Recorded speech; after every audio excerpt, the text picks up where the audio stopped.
ಬಿಕ್ಲು ಶಿವ ಕೊಲೆ ಕೇಸ್ ಆರೋಪಿ ಜಗ್ಗನ ತೀವ್ರ ವಿಚಾರಣೆಯನ್ನ ಖಾಕಿ ನಡೆಸ್ತಾ ಇದೆ. ಸಿಐಡಿ ತನಿಖೆಯಲ್ಲಿ ಮತ್ತಷ್ಟು ಸ್ಫೋಟಕ ಅಂಶಗಳು ಬಚಾವ್ ಬಯಲಾಗಿದೆ. ಬಿಕ್ಲು ಶಿವನ ಕೊಲೆ ಕೇಸ್ನಲ್ಲಿ ಆರೋಪಿ ಜಗ್ಗನ ತೀವ್ರ ವಿಚಾರಣೆ ನಡೀತಾ ಇದೆ. ಸಿಐಡಿ ತನಿಖೆ ನಡೆಸುವಂತ ಸಂದರ್ಭದಲ್ಲಿ ಮತ್ತಷ್ಟು ಸೀಕ್ರೆಟ್ ವಿಚಾರಗಳು ಹೊರಗಡೆ ಬಂದಿದೆ. ಜಗದೀಶ್ ಅಲಿಯಾಸ್ ಜಗ್ಗನ ವಿಚಾರಣೆ ವೇಳೆ ಸ್ಫೋಟಕ ಸತ್ಯ ಬಯಲಾಗಿದೆ. ಸುಪಾರಿ ಕೊಟ್ಟು ಕೊಲೆ ಮಾಡೋದಕ್ಕಿಂತ ಎಸ್ಕೇಪ್ ಆಗೋದಕ್ಕೆ ಖರ್ಚು ಮಾಡಿದ್ದೆ ಜಾಸ್ತಿ ಅಂತೆ. ಜಗ್ಗ ವಿದೇಶದಲ್ಲಿ ತಲೆಮರೆಸಿಕೊಂಡು ಓಡಾಡೋದಕ್ಕೆ 5 ಲಕ್ಷ ಪ್ಲಾನ್ ಮಾಡಿ 6 ಲಕ್ಷ ಹಣ ತೆಗೆದುಕೊಂಡು ಹೋಗಿದ್ದ ಜಗ್ಗ. ಫ್ಲೈಟ್ ಚಾರ್ಜ್ಗಿಂತ ವಿದೇಶದಲ್ಲಿ ಓಡಾಡೋದಕ್ಕೆ ಹೆಚ್ಚು ಖರ್ಚಾಗಿದೆ ಅನ್ನುವಂಥ ವಿಚಾರ ಹೊರಗಡೆ ಬಂದಿದೆ. ರೂಮು ಊಟ ಸೇರಿದಂತೆ ಓಡಾಡೋದಕ್ಕೆ ಹೆಚ್ಚು ಹಣ ಖರ್ಚಾಗಿದೆ. ವಿದೇಶದಲ್ಲಿರುವ ಇಬ್ಬರು ಆತ್ಮೀಯರಿಂದಲೂ ಕೂಡ ಈ ಜಗದೀಶ್ ಅಲಿಯಾಸ್ ಜಗ್ಗನಿಗೆ ಸಹಕಾರವನ್ನು ನೀಡಲಾಗಿದೆ. ಸೊ ಸುಪಾರಿ ತಗೊಂಡಿದ್ದಕ್ಕಿಂತ ವಿದೇಶದಲ್ಲಿ ತಲೆಮರೆಸ್ಕೊಂಡು ಓಡಾಡೋದಕ್ಕೇನೆ ಈತ ಹೆಚ್ಚಿನ ಹಣವನ್ನು ಖರ್ಚು ಮಾಡಿದ್ದ ಅನ್ನೋ ವಿಚಾರ ಈಗ ಗೊತ್ತಾಗಿದೆ. ವಿದೇಶದಲ್ಲಿ ಈತನ ಆತ್ಮೀಯರಿಬ್ಬರಿದ್ರು, ಆ ಆತ್ಮೀಯರಿಂದಲೂ ಕೂಡ ಈತನಿಗೆ ಸಹಕಾರ ಸಿಕ್ಕಿತ್ತು ಅನ್ನೋ ಮಾಹಿತಿ ಸಿಕ್ಕಿದೆ. ಇವತ್ತು 6 ಆರೋಪಿಗಳನ್ನ ಕಸ್ಟಡಿಗೆ ಪಡೆಯೋದಕ್ಕೆ ಸಿಐಡಿ ಪ್ಲಾನ್ ಅನ್ನ ಮಾಡಿಕೊಂಡಿದೆ. ಮತ್ತೆ ಶಾಸಕ ಭೈರತಿ ಬಸವರಾಜು ಅವರ ವಿಚಾರಣೆಗೂ ಕೂಡ ಸಿಐಡಿ ಸಿದ್ಧತೆಯನ್ನ ಮಾಡಿಕೊಂಡಿದೆ. Chennai to Dubai flight charge 21,000, Dubai to Indonesia 40,000, Indonesia to Sri Lanka 36,000, Sri Lanka to Thailand 16,000, Thailand to Colombo 16,000, Sri Lanka to Delhi 16,000. ಬರೀ ಫ್ಲೈಟ್ ಚಾರ್ಜ್ಗೆ ಈತ ಇಷ್ಟೊಂದು ಖರ್ಚು ಮಾಡಿದ್ದ. ಎಸ್, ನಮ್ಮ ಪ್ರತಿನಿಧಿ ವೆಂಕಟೇಶ್ ನೇರ ಸಂಪರ್ಕದಲ್ಲಿದ್ದಾರೆ.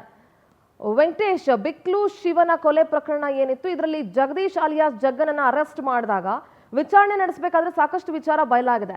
ಆತ ಸುಪಾರಿ ತೆಗೆದುಕೊಂಡಿದ್ದಂತ ಹೆಚ್ಚು ಹಣವನ್ನ ತನ್ನ ಎಸ್ಕೇಪ್ ಆಗೋದಕ್ಕೇನೆ ಖರ್ಚು ಮಾಡಿದ್ದ ಅನ್ನುವಂಥ ವಿಚಾರ ಈಗ ಹೊರಗಡೆ ಬಂದಿದೆ. ವೆಂಕಟೇಶ್, ಹೌದು ಸಿಂಧೂರ, ಏನೊಂದು ಭಾರತೀಯ ನಗರ ರೌಡಿ ಶೀಟರ್ ಆಗಿದ್ದಂತಹ ಬಿಕ್ಲು ಶಿವ ಕೊಲೆ ಪ್ರಕರಣ ಸಂಬಂಧಪಟ್ಟಂತ A1 ಆರೋಪಿ ಆಗಿರುವಂತಹ ಜಗದೀಶ್ ಪರಾರಿಯಾಗಿ 40 ದಿನಗಳಾಗಿತ್ತು. 42 ದಿನಗಳ ಬಳಿಕ ಆತನನ್ನು ಸಿಐಡಿ ಅಧಿಕಾರಿಗಳು ವಶಕ್ಕೆ ಪಡೆದರು. ಈ ಒಂದು ಸಂದರ್ಭದಲ್ಲಿ ವಿಚಾರಣೆಯ ವೇಳೆಯಲ್ಲಿ ಏನು ಒಂದು ಟೇಕಲ್ ಗ್ಯಾಂಗ್ ಏನಿರುತ್ತೆ, ಆ ಒಂದು ಗ್ಯಾಂಗ್ಗೆ ಈತ ಕೊಟ್ಟಿರುವಂತಹ ಹಣ ಅಂದ್ರೆ ಈತನ ಸುಪಾರಿಗೆ ಕೊಟ್ಟಂತದ್ದು ಕೂಡ ಹಣವನ್ನು ಕೊಟ್ಟಿದ್ದ. ಆದರೆ ಈತ ತಲೆಮರೆಸ್ಕೊಳ್ಳೋದಕ್ಕೆ ಬಳಸಿದ್ದಂತೆ ಅಂದ್ರೆ 6 ಲಕ್ಷಕ್ಕಿಂತ ಕಡಿಮೆ ಅಂತಾನೆ ಹೇಳ್ಬೋದು. ಯಾಕಂದ್ರೆ ಫ್ಲೈಟ್ ಚಾರ್ಜ್ಗಳಿಗೆ 6 ಲಕ್ಷವನ್ನು ಖರ್ಚು ಮಾಡಿದ್ರೆ ಆತ ಉಳಿದುಕೊಳ್ಳೋದಕ್ಕೆ ಅಲ್ಲಿ ಎಲ್ಲ ಖರ್ಚು ವೆಚ್ಚಗಳು ಸೇರಿ ಅಷ್ಟಾಗಿರುವಂಥದ್ದು. ಆದರೆ ಈತ ಹೋಗುವಂತ ವೇಳೆಯಲ್ಲಿ 6 ಲಕ್ಷ ರೂಪಾಯಿ ಹಣವನ್ನು ತೆಗೆದುಕೊಂಡು ಹೋಗಿದ್ದ ಅನ್ನುವಂಥದ್ದನ್ನು ಕೂಡ ಅಧಿಕಾರಿಗಳ ಮುಂದೆ ಹೇಳಿದ್ದಾನೆ. ಮತ್ತೆ ವಿದೇಶದಲ್ಲಿರುವಂತಹ ವೇಳೆಯಲ್ಲಿ ಅವರ ಆಪ್ತ ಸ್ನೇಹಿತರು ಇಬ್ಬರು ಕೂಡ ಹಣಕಾಸಿನ ವ್ಯವಹಾರವನ್ನು ನೋಡ್ಕೊಂಡಿದ್ರು, ಆತನಿಗೆ ಸಹಾಯವನ್ನು ಕೂಡ ಮಾಡಿದ್ರು ಅಂತ ಹೇಳಿ ತಿಳಿದು ಬರ್ತಾ ಇದೆ. ಆತ ಚೆನ್ನೈ, ದುಬೈ ಹಾಗೂ ಶ್ರೀಲಂಕಾ ಹೀಗೆ ಇಂಡೋನೇಷ್ಯಾಗೆ ಎಲ್ಲ ಹೋದಂತ ವೇಳೆಯಲ್ಲಿ ಕೂಡ ಅವರ ಒಂದು ಸಹಾಯವನ್ನು ಪಡೆದುಕೊಂಡಿದ್ದ ಅಂತ ಹೇಳಿ ತಿಳಿದು ಬರ್ತಾ ಇದ್ರೆ. ಆದರೆ ಈತ ಜಗ್ಗ ಏನಿದ್ದಾನೆ, ಈತ ಬಿಕ್ಲು ಶಿವನ ಕೊಲೆಗೆ ಕೊಟ್ಟಂತದ್ದು 1,05,00,000 ರೂಪಾಯಿ. ಆದರೆ ಈತ ಬಳಸ್ಕೊಂಡಿದ್ದು ಕೂಡ 6 ಲಕ್ಷ ರೂಪಾಯಿ ಅಂತ ಹೇಳಿ ತಿಳಿದು ಬರ್ತಾ ಇದೆ. ಅಂದ್ರೆ ಈತನ ಒಂದು ಹಿನ್ನೆಲೆಯನ್ನು ಈಗ ಶಾಸಕರ ಜೊತೆ ಯಾವ ರೀತಿಯಾಗಿ ಈತನ ಕಾಂಟ್ಯಾಕ್ಟ್ ಇದೆ ಅನ್ನೋದನ್ನು ಕೂಡ ನೋಡಬೇಕಾಗುತ್ತೆ. ಒಂದ್ ವೇಳೆ ಏನಾದರೂ ಭೈರತಿ ಬಸವರಾಜ್ ಅವರ ಏನಾದರೂ ಹೆಸರನ್ನ ಹೇಳಿದ್ರೆ ಈ ಒಂದು ಕೇಸ್ನಲ್ಲಿ ಅವರಿಗೂ ಕೂಡ ಸಂಕಷ್ಟ ಎದುರಾಗೋ ಸಾಧ್ಯತೆ ಇದೆ. ಈಗ ಸದ್ಯ ವಿಚಾರಣೆ ಕೂಡ ಆಗ್ತಾ ಇದೆ.